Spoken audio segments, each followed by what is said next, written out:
In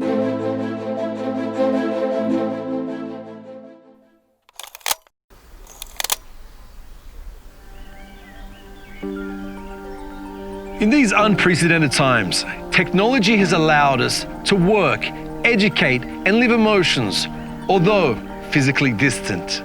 Yet not all could be done this way. Our lives as we know it went through a tremendous trial.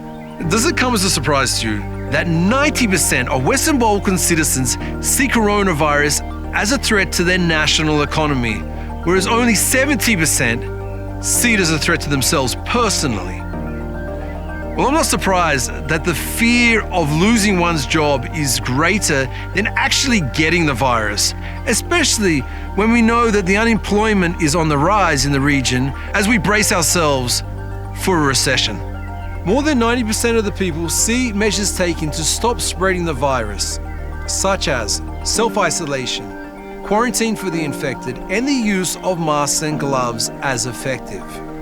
But less than half, 42% to be precise, think that governments are doing enough to protect people from losing their jobs, whereas 35% are impatient to return to work, whereas 32% are just happy to be spending time at home with their families. Now, if anything positive did come out of this pandemic, it's spending more time with loved ones. When it comes to Western Balkan businesses, 81% had been affected by COVID-19. 2% had been forced to close down, and 60% had to downscale in order to survive.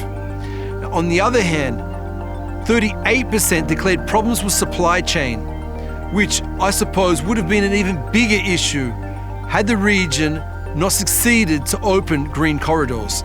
Now, the biggest concern for businesses is a loss of income, and you can see this in the example of the tourism sector, which during lockdown lost €1 billion monthly. 50% of businesses believe that financial aid would be best, while 48% believe that delaying taxes is the way to go.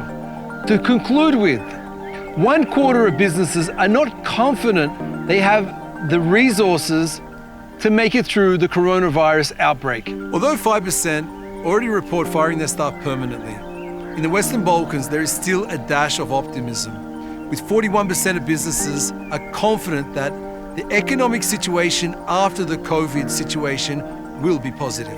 Perhaps they'll create a vaccine or find a cure, or the virus will just simply weaken. But whatever happens, we'd like to believe it. Cappuccino? Cafe latte. Enjoy.